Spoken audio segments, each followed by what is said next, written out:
어떤 마음이 드실 것 같으세요? 탈무드에 이런 이야기가 있어요. 한 아버지에게 아들이 있는데 아버지가 보기에 이 아들이 결혼을 못하니까 한없이 부족해 보였어요. 그런데 이 아들을 결혼시키려고 하고 애쓰다 보니 정말 결혼할 수 있게 맞선 자리가 주어지게 되었어요. 그래서 아들은 이번에는 내 아들을 꼭 결혼시키리라는 다짐을 가지고 아들을 불러서 이렇게 이야기합니다. 얘야, 결혼을 하려면 여자를 만났을 때 아주 좋은 인상을 심어주어야 돼. 그러려면 먼저 마음을 열기가 중요한데 사랑 이야기로 그 상대방의 여자의 마음을 열어. 그 다음에 사랑으로 여자의 마음이 열렸으면 그 다음에는 가족 이야기로 마음을 따뜻하게 만들어. 그리고 그 다음으로 좀 있어 보이게 철학적인 이야기로 대화를 마치도록 해라. 그럼 넌 성공할 수 있어. 라면서 아버지가 아들을 맞선 자리에 당부하면서 내어보냈어요. 맞선 자리에 나간 아들은 아버지의 당부대로 상대방에 나온 그 여인을 바라보면서 당신은 국수를 사랑하나요? 라면서 국수에 대한 사랑을 나누었습니다.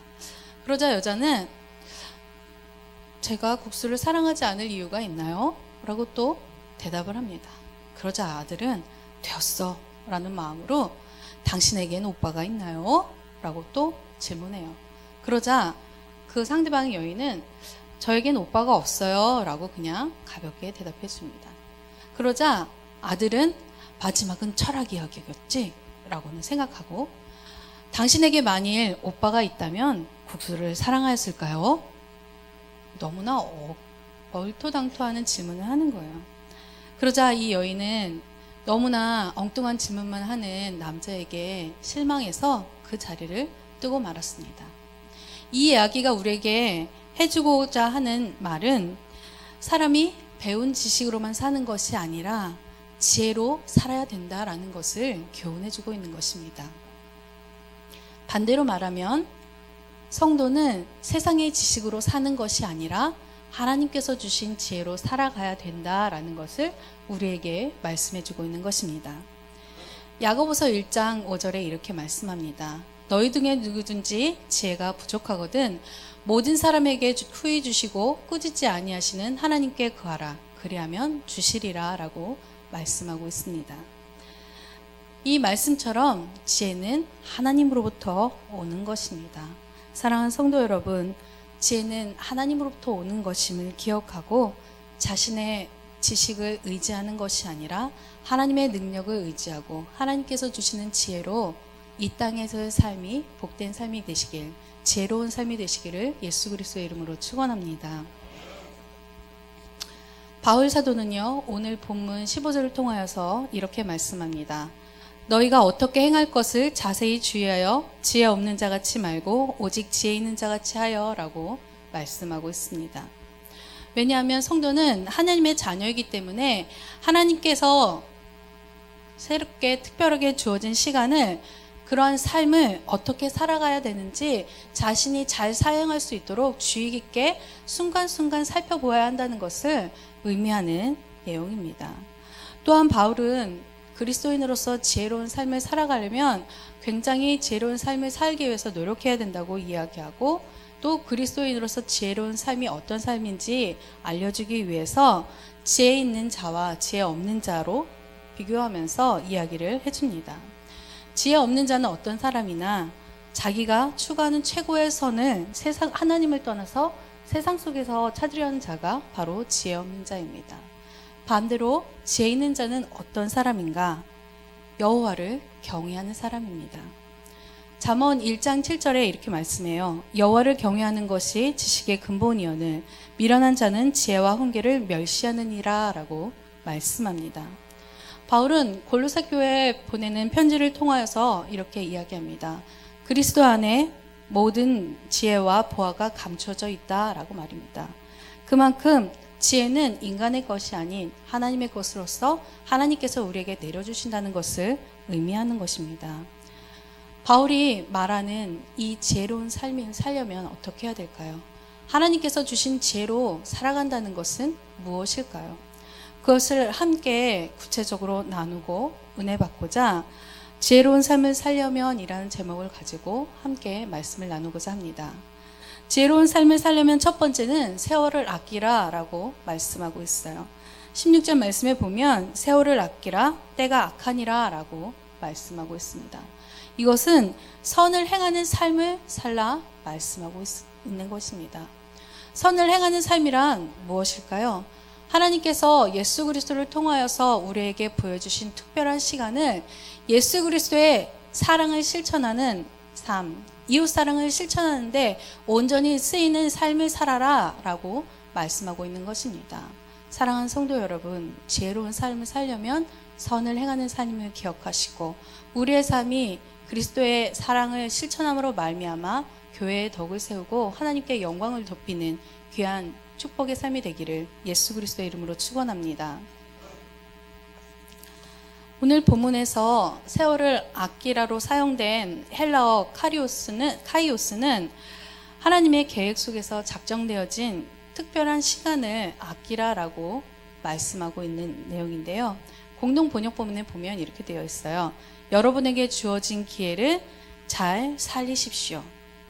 이 의미는 자기에게 기회가 주어졌을 때 그것을 잘 사용하지 못하면 시간이 흐른 뒤에 그 기회가 다시 오지 않기 때문에 기회가 주어졌을 때 잘 사용해라 라고 이야기하고 있는 것입니다.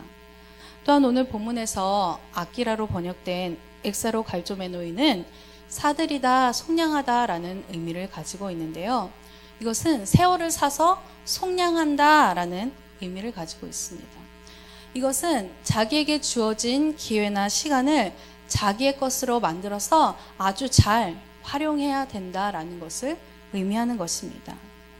그 이유에 대해서 시편 90편 10절을 통해서 이렇게 말씀합니다. 우리의 연수가 70이요 강건하면 80이라도 그 연수의 자랑은 수고와 슬픔뿐이요 신속히 가니 우리가 날아가나이다. 우리에게 주어진 시간이 우리에게 주어진 날수가 신속히 가는데 날아간다라고 표현하고 있습니다. 그만큼 우리에게 주어진 시간은 빠르게 흘러간다라는 것을 의미해주고 있는 것이죠. 그렇기 때문에 우리는 하나님께서 우리에게 부여해 주신 시간을 아껴서 잘 활용해야 되겠습니다.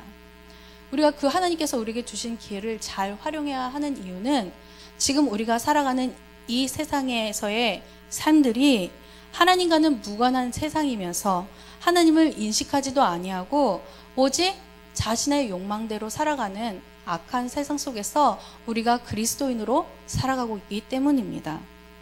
사랑하는 성도 여러분, 우리는 하나님의 자녀임을 기억하시길 원합니다. 하나님께서 예수 그리스도를 통하여서 우리에게 특별한 시간을 보여해 주셨기 때문에 우리는 하나님께서 기뻐하시는 삶, 지혜로운 삶을 살아야 되겠습니다.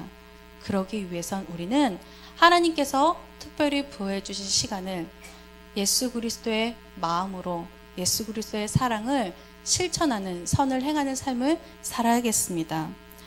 예수 그리스도의 마음을 가지고 선을 행함으로 하나님 앞에 참된 인정을 받는 귀한 축복의 삶이 되기를 예수 그리스도의 이름으로 축원합니다. 선을 행하는 사람들을 크게 두 부류로 나누면요. 정말 순수하게 신실한 마음으로 그리스도의 마음으로 선을 행하는 사람이 있고 또 다 반대로 선을 행하기는 행했지만 자신의 이름을 드러내고 그 일로 통하여서 자기가 명예를 쌓기 원하는 이들이 있습니다. 그런데 우리에 있어서 우리가 선을 나누는 삶을 살고 있는데 우리도 선을 나누는 삶을 살고 있잖아요. 그런데 우리의 삶은 어떠한지 돌아보았으면 좋겠습니다. 선을 행하는데 순전한 마음으로 행했던 이들이 있는데요. 바로 초대교회 공동체입니다. 예수님께서 돌아가시고 십자가 사건 통해서 돌아가신 이후 부활하신 이후에 성령을 받은 초대교회 공동체는 하나님의 은혜에 감격하면서 믿음으로 하나가 되어서 공동체가 안에서 궁핍한 자가 하나도 없었다라고 사도행전 4장 32절부터 37절에 기록되어 있어요. 그 이유는 밭과 집이 있는 자들이 자신의 재산을 팔아서 하나님 앞에 헌금하면 그 헌금되어진 돈으로 사도들이 어려운 이들에게 필요에 따라서 각자 꼭 알맞게 나누어 주었기 때문에 교회 안에 궁핍한 자가 없었다라고 성경에 기록되어 있는 것입니다. 그 중에서 모범적인 신앙생활과 구제의 모습을 보여준 이가 있는데 바로 바나바인데요. 바나바의 원래 이름은 요셉이에요. 그런데 사도들이 그가 행하는 모범적인 모습을 보면서 바나바라는 별명을 붙여주었는데, 바나바라는 별명은 위로의 아들이라는 뜻을 가지고 있습니다. 바나바는 위로의 아들이라는 이름처럼 상처받고 힘들어서 쓰러져 울고 있는 이들에게 찾아가 그들을 주님의 말씀으로 위로하고, 또 신앙이 흔들리는 이들에게 찾아가서 하나님의 말씀을 가지고 함께 나누면서 권면함으로 그들이 신앙적으로 잘 성장할 수 있도록 도와주었습니다. 또한 믿지 않는 자들에게 찾아가 예수 그리스도를 전함으로 말미암아 교회 안에서 신앙의 리더자로서 충분한 일을 감당해낸 인물이었습니다. 무엇보다도 자신의 밭을 팔아서 밭을 판 금액 전체를 하나님 앞에 드림으로써 모범적인 구제의 모습을 보여주었고, 이 일로 인해서 교회에 큰 덕을 세우고 많은 이들이 더욱더 하나님 앞으로 나오게 하는 계기를 마련하였습니다. 사랑하는 성도 여러분, 우리의 삶이 초대교회 공동체처럼 바나바처럼 그리스도의 사랑을 순전한 마음으로 실천함으로 말미암아 교회의 덕을 세우고 또 하나님께 영광 돌리는 선을 행하는 삶이 되기를 간절히 축원합니다. 초대 공동체나 바나바처럼 하나님의 영광을 높인 사람이 있다면 성령님을 기만함으로 말미암아 죽임을 당한 이들이 있습니다. 바로 사도행전 5장 1절부터 11절까지의 내용에 나오는 아나니아와 삽비라인데요. 아나니아의 원래 이름의 뜻은 하나님 여호와는 은혜로우시다라는 뜻을 가지고 있습니다. 삽비라는 청옥, 아름답다라는 의미를 가지고 있는데, 아나니아와 삽비라는 자신들의 이름과는 다른 동떨어진 행동을 보여줍니다. 아나니아와 삽비라도 예루살렘 교회에서는 아주 신실한 일꾼이었고 하나님 앞에 자신들의 재산을 드린 그런 신실한 일꾼들이었어요. 그럼에도 불구하고 아나니아와 삽비라는 성령을 기만한 채로 그만 죽고 말았습니다. 그 이유는 자신들이 땅을 팔고 난 이후 그 땅 판 돈의 일부를 감추고 나머지 일부만 하나님 앞에 드리면서 전부를 드린 것처럼 거짓말을 하였기 때문이었습니다. 그래 거짓말하는 것은 초대교회에 흔들리는 큰 어려움이 다가오게 하는 죄를 범하게 하는데, 왜냐하면 초대교회에서는 성도들에게 재산을 팔아서 교회에 드려라, 너희들 꼭 재산을 팔면 전부를 드려야 된다라고 강요하지 않았어요. 재산을 팔아서 얼마를 드리던 간에 드리는 금액과 또 크기는 무엇을 팔든지 그것은 성도들에게 자율적으로 주어졌기 때문입니다. 그런데 아나니아 삽비라는 자신들이 땅을 팔아서 그 땅 판 값의 일부를 숨겨놓고 전부 드린 것처럼 거짓말을 하였던 것입니다. 이들이 왜 이런 거짓말을 하였을까요? 그 이유는 자신들이 바나바와 같이 교회에서 칭찬받고 또 명예를 얻는 그런 삶이 되기를 원했기 때문이었습니다. 이런 모습을 경고한 것으로 예수님께서는 마태복음 6장 4절을 통하여서 이렇게 말씀합니다. 너는 구제할 때 오른손이 하는 것을 왼손이 모르게 하여 내 구제함을 은밀하게 하라. 은밀한 중에 보시는 너희 아버지께서 갚으시리라 라고 말씀합니다. 선을 행하는 삶은 이와 같습니다. 자신의 이름을 드러내는 것이 아니라 오직 그리스도의 마음으로 이웃사랑을 실천하는 선을 행하는 삶입니다. 사랑하는 성도 여러분, 지혜로운 삶을 살려면 그리스도의 사랑으로 이웃사랑을 온전히 실천하고 선을 행하는 삶을 통하여서 교회의 덕을 세우고 하나님께 영광 돌리는 삶임을 기억하시고, 선을 행하는 삶을 통하여서 하나님 앞에 참된 복을 누리는 귀한 삶이 되시기를 예수 그리스도의 이름으로 축원합니다. 제가 지금 소개하는 사람들은 외형도 비슷합니다. 허름한 외모를 가지고 있는 사람들이고, 또 누가 보기에도 그냥 그들은 아무것도 없는 사람들처럼 보이는 사람들이에요. 그런데 이들의 삶은 선한 삶, 지혜로운 삶과 어리석은 자의 삶으로 나뉩니다. 먼저 어리석은 자의 삶을 산 여인을 소개하고자 합니다. 이 여인의 이름은 파티바인데요. 레바논에서 내전으로 인해서 부상을 입어서 팔과 다리를 잘 쓸 수가 없어요. 그래서 이 여인이 사랑하는 방법을 선택한 것이 거린의 삶을 사는 것이었습니다. 그래서 이 여인은 구걸하면서 살아가고 있었는데, 어느 날 버려진 차 안에서 파티마가 발견되었어요.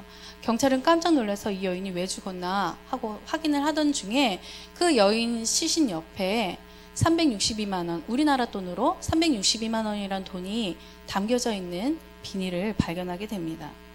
그래서 이 돈 때문에 이 여인이 살해당했나 싶어서 파티마의 집에 경찰이 찾아가서 그 여인의 집을 확인한 이후에 경찰은 더 놀라고 말았습니다. 왜냐하면 파티마의 집에는 100만 달러가 넘는 돈이 은행에 있다는 문서를 발견했기 때문이었습니다.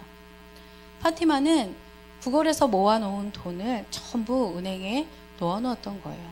그런데 이 파티마가 얼마나 어리석은 자냐면, 자신의 불편한 몸을 그 돈으로 해결할 수도 있었고, 또 자신을 위해 쓰는 것뿐 아니라 어려운 이웃들에게 그 돈을 잘 사용할 수 있었음에도 불구하고 돈을 움켜쥐고자 하는 어리석은 모습을 보였던 것입니다. 돈을 가지고 갈 수도 없었는데 말이에요. 그래서 예수님께서는 누가복음 12장 15절을 통하여서 이런 모습을 경고하고자 이렇게 말씀합니다. 삼가 모든 탐심을 물리치라. 사람의 생명이 그 소유에 넉넉한 데 있지 아니하니라. 아멘. 파티마와는 다른 진정한 부자의 모습을 가지고 살아가는 저와 여러분의 삶이 되기를 주님의 이름으로 축복합니다. 파티마와는 다르게 시간도 돈도 지혜롭게 잘 쓰는 분이 있어요. 그 주인공은 중국 충칭시에 사는 88살의 우팅부 할아버지입니다. 이 할아버지는 24년 동안 매일 10km를 걸어 다니면서 폐품을 수집하고 식사비를 절약하기 위해서 아무리 먼 길을 가더라도 꼭 집에 돌아가서 식사를 한다고 합니다. 그리고 교통비는 우리나라 돈으로 한 170원 정도밖에 안 되는데, 그것을 아끼기 위해서 늘 걸어 다니고, 또 다 낡고 헤어졌지만 이 낡은 작업복을 30년간 입고 있다고 합니다. 이처럼 빈곤해 보이는 이 할아버지는 사실 가난하게 살지 않아도 되는 분이에요. 왜냐하면 이 할아버지는 과거에 교장 선생님이었기 때문에 그가 은퇴한 이후부터 지금까지 매달 4,000유안이라는 돈을 연금으로 받고 있다고 합니다. 그리고 연말에 각종 수당을 합치면 1년 수입이 65,000위안이 된다고 해요. 그렇기 때문에 노인이 혼자서 살기에 부족하지 않은 돈임에도 불구하고 이 할아버지가 빈곤하게 살아간다라고 이야기하고 있습니다. 그 이유는 무엇일까요? 바로 어려운 이들을 돕기 위해서 자신이 받는 모든 돈을 사용하기 때문이었어요. 한 초등학교에 매년 3,000위안씩 계속 기부하고 있고, 또 3명의 대학생에게 학기당 5,000위안씩 계속 지원하고 있다고 합니다. 그리고 지진이 일어났을 때는 지진 성금으로 인해 자신이 또 모은 돈을 또 기부했다고 해요. 사람들은 이렇게 할아버지가 자신을 위해 쓰는 것이 아니라 자신에게 들어온 모든 돈, 또 기부를 하기 위해서 열심히 살아가는 할아버지의 모습을 보면서 할아버지가 누더기 같은 옷을 입고 폐품을 주우러 다니지만 진정한 부자는 바로 우팅부 할아버지다라고 이야기했다고 합니다. 우리의 삶도 초대교회 성도들처럼 우팅부 할아버지처럼 우리에게 주어진 시간이나 우리에게 주어진 재물을 지혜롭게 잘 사용해야겠습니다. 사랑하는 성도 여러분, 우리에게 재물을 주신 이도 하나님이심을 기억하고 지혜로운 삶을 살기 위해서는 그리스도의 사랑으로 이웃사랑을 실천하는 귀한 축복의 삶이 되기를 예수 그리스도의 이름으로 축원합니다. 지혜로운 삶을 살려면 두 번째는 술 취하지 말라라고 말씀하고 있습니다. 18절 말씀에 보면 술 취하지 말라 이는 방탕한 것이니 오직 성령으로 충만을 받으라라고 말씀하고 있어요. 바울은 하나님의 나라를 유업으로 받지 못하는 자들의 목록에 술 취하는 자를 포함시켰습니다. 그래서 고린도전서 6장 10절을 통하여서 도적이나 탐욕을 부리는 자나 술 취하는 자나 모욕하는 자나 속여 빼앗는 자들은 하나님의 나라를 유업으로 받지 못하리라 라고 말씀하고 있습니다. 본문에서 방탕으로 번역된 아소티아는 올바로 교정할 수 없음, 방탕한 생활을 의미하는데 술 취한 자가 바로 건전하고 바른 이성에서 벗어나서 무절제하고 혼미한 태도로 방탕한 생활에서 헤어나오지 못하기 때문에 술 취하지 말라라고 바울은 경고하고 있는 것입니다. 바울은 에베소 교인들에게 너희는 술 취하는 대신 성령의 충만함을 받으라라고 이야기하고 있습니다. 성령의 충만을 받는다는 것은 무엇입니까? 성령이 성도의 마음을 또 성도의 삶을 이끄시도록 삶의 주권을 내어드리는 것입니다. 사랑하는 성도 여러분, 성령이 충만한 삶을 위하여서 우리의 삶을 온전히 하나님께 우리의 주권을 내어드림으로 말미암아 성령이 충만한 삶, 하나님께로부터 오는 지혜로운 삶을 살아가는 저와 여러분의 삶이 되기를 예수 그리스도의 이름으로 축원합니다. 사람은 태어나서 무덤에 성년의 생활을 지나고 무덤에 갈 때까지 인생을 아주 잘 살아야 됩니다. 무엇보다 하나님의 사람은 하나님께서 원하시는 대로 예쁘고 경건하게 잘 살다가 하나님이 부르시는 그때 하나님 나라로 가야 하는데 그런 이유를 보여주는 인물이 있습니다. 바로 노아인데요. 노아의 삶을 크게 두 가지로 나누어 보면 홍수 심판 전과 후로 나눌 수가 있습니다. 홍수 심판 전의 노아의 모습은 제약된 세상 속에서 하나님과 동행함으로 말미암아 의인이고 당대의 완전한 자라고 불렸습니다. 그런데 홍수 심판 이후에 그가 땅에 내렸을 때 하나님 앞에 예배드리는 경건한 모습을 보였지만 땅에서 농사를 지으면서 생활하면서 그 땅에서 지은 농산물로 술을 빚고 그 빚은 술을 먹기 시작하면서 술을 죽이게 되었고 그 술을 끊지 못하여서 그 술에 취해서 결국에는 자신의 장막 안에서 벌거벗은 채 부끄러운 모습으로 잠이 드는 아주 옳지 않은 모습을 보여주게 되었습니다.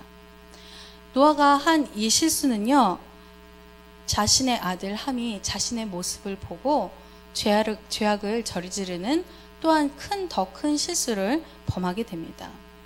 노아가 벌거벗고 잠을 자고 있을 때 그의 아들 함이 아버지의 장막에 우연히 지나가다가 벌거벗은 채 자는 아버지의 모습을 보게 돼요. 그래서 아버지의 모습을 본 이후에 함이 아버지의 그런 중요 부위를 덮어줬으면 얼마나 좋았을까요?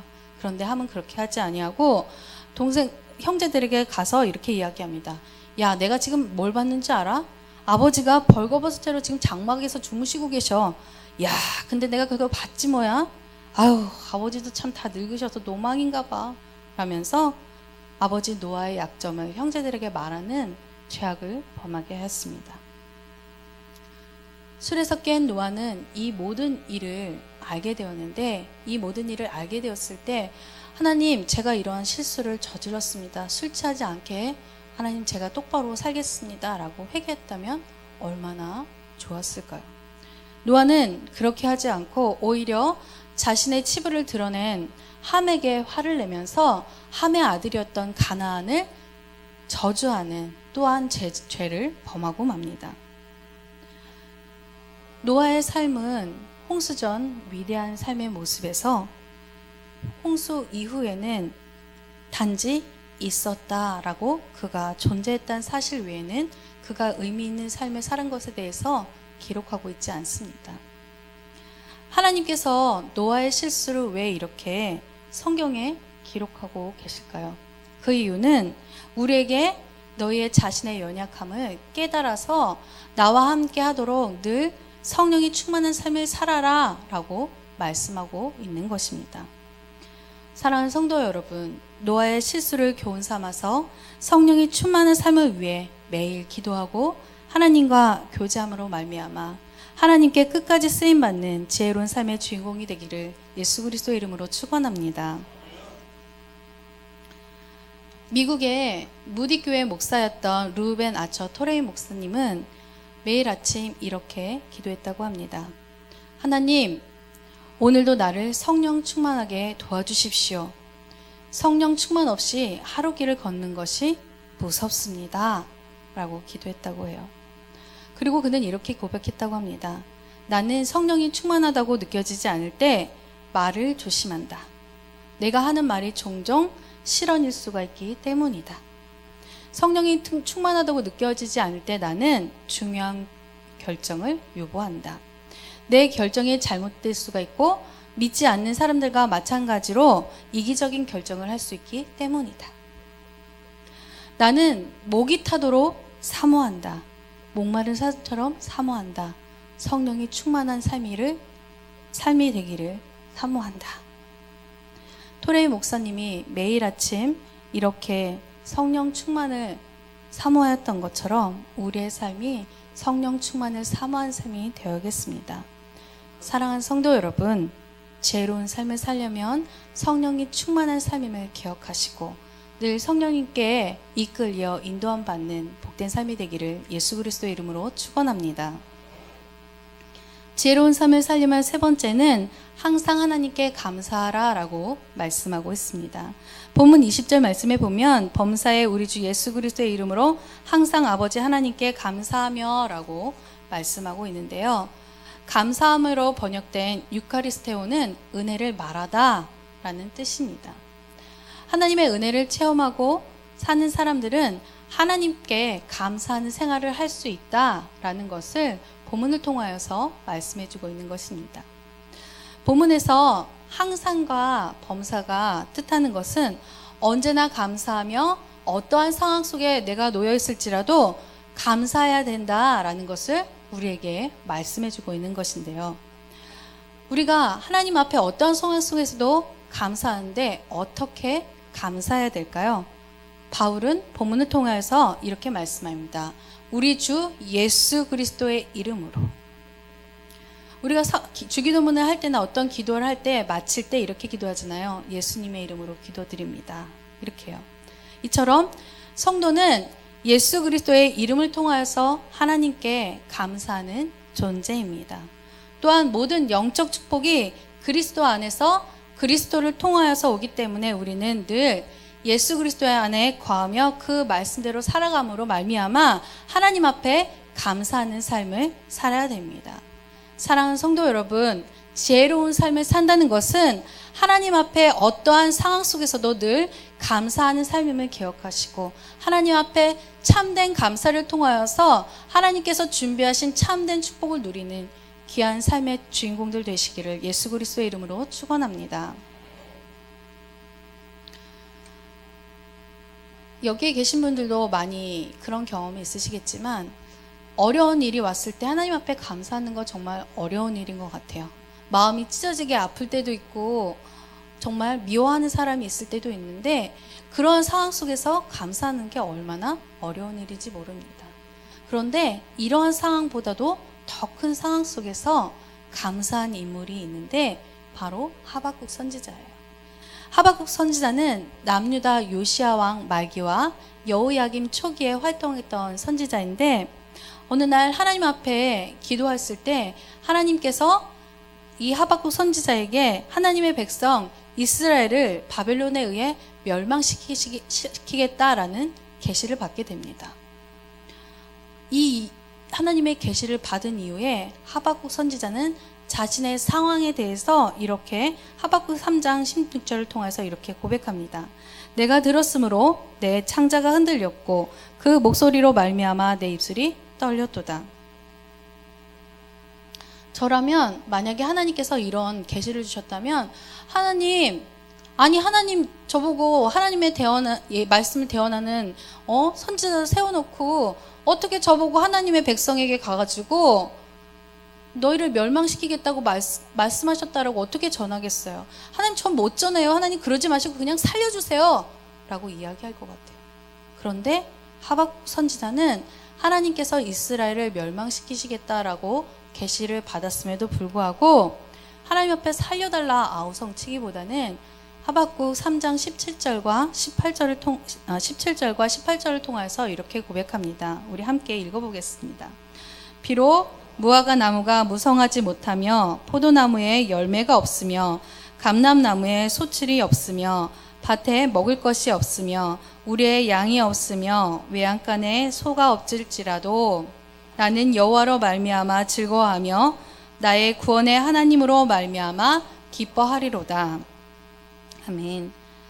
하박국에 있어서 앞으로의 상황은 삶의 필수적인 모든 요건들을 빼앗기는 아주 절망적인 상황임을 고백하고 있습니다. 그럼에도 불구하고 하나님의 백성을 구원하실 하나님을 신뢰하면서 구원하신 하나님의 은혜에 감사한다라고 고백하고 있습니다. 우리의 삶도 하박국과 같이 기쁠 때도 있고 슬플 때도 있고 왜 나에게 이런 일이? 라는 고난의 순간이 찾아옵니다. 하지만 그 순간 하나님을 원망하기보다 하박국처럼 하나님을 신뢰하면서 하나님 앞에 감사하는 삶을 살아야겠습니다. 사랑하는 성도 여러분, 참된 지혜로운 삶을 산다는 것은 어떠한 상황 속에서도 하나님 앞에 감사함고 하나님을 신뢰하는 삶임을 기억하시고 우리의 삶이 늘 하나님께 감사하는 영광 돌리는 삶이 되어지는 지혜로운 자 삶이 되기를 예수 그리스도의 이름으로 축원합니다. 얼마 전 제가 인터넷 뉴스를 보다가요, 감사한 마음을 표현할수록 행복해진다라는 문구를 보아서 클릭해서 들어가 보니까 대한의사협회에서 대국민 건강선언문 10개명을 딱 올려놓은 거예요. 그래서 내용을 또 보니까 작은 일에 감사하며 좋아하는 사람들과 행복하게 살라라고 되어 있어요. 그리고 실천 세부사항으로 이렇게 되어 있습니다. 긍정적으로 생각하기, 감사한 마음으로 표현하기, 원만한 인간관계 만들기, 이게 실천 세부사항이었어요. 그런데 감사한 마음 표현하기가 왜 건강 10개명에 들어갔을까요? 그 내용을 또 이렇게 내려가서 살펴보니까 끊임없이 감사를 표현하는 사람이 그렇지 못한 사람보다 상대적으로 더 행복하고 활기찬 생활을 하고 있다고 합니다. 또한 희망적이면서 긍정적인 감정을 더 자주 경험한다고 합니다. 이 이야기를 통하여서 우리가 하나님께 감사하는 삶 또한 일해야 되겠다라고 저는 생각했습니다. 하나님께서는 예수 그리스도를 통하여서 우리에게 새로운 삶을 주셨기 때문에 그 자체만으로도 우리는 감사한 삶을 살아야 된다는 것을 깨닫게 되었습니다. 사랑하는 성도 여러분, 하나님께서는 예수 그리스도를 통하여서 우리가 새롭게 살아갈 수 있는 기회를 주셨습니다. 우리에게 고난이 찾아왔을 때, 견디기 어려서 슬플 때 예수님께서 우리를 위해서 십자가를 지셨던 그 고난의 순간을 생각하면서 이 순간 또한 하나님의 은혜로 지나갈 것임을 기억하고 하나님 앞에 감사하는 지혜로운 삶의 주인공이 되시기를 예수 그리스도의 이름으로 축원합니다. 말씀을 정리하겠습니다. 지혜로운 삶을 살려면 첫 번째는 세월을 아끼라 합니다. 이것은 하나님께서 특별히 우리에게 주신 시간을 예수 그리스도의 사랑을 실천하는 선을 행하는 삶을 살라 말씀하고 있는 것입니다. 선을 행하는 삶을 통하여서 교회의 덕을 세우고 하나님께 영광을 돌리는 축복의 주인공들 되시기를 예수 그리스도의 이름으로 축원합니다. 두 번째는 술 취하지 말라라고 말씀하는데 이것은 성령이 충만한 삶을 의미합니다. 성령이 이끄시는 대로 순종하는 삶을 통하여서 하나님 앞에 나의 삶이 끝까지 쓰임 받다가 하나님께서 부르실 때 하나님 앞에 기쁨으로 나아갈 수 있는 복된 삶, 성령이 충만한 삶 되기를 예수 그리스도의 이름으로 축원합니다. 마지막으로 세 번째는 항상 하나님께 감사하라 라고 말씀하고 있습니다. 어떠한 상황 속에서도 하나님께서 우리에게 베풀어 주신 그 사랑을 기억하면서 입술로 범죄하지 아니하고 오직 하나님의 은혜에 감사함으로 말미암아 하나님께서 우리에게 준비하신 참된 축복을 누리는 참된 지혜로운 삶을 살아가는 주의 자녀들의 삶이 되기를 예수 그리스도의 이름으로 축원합니다. 말씀을 생각하시면서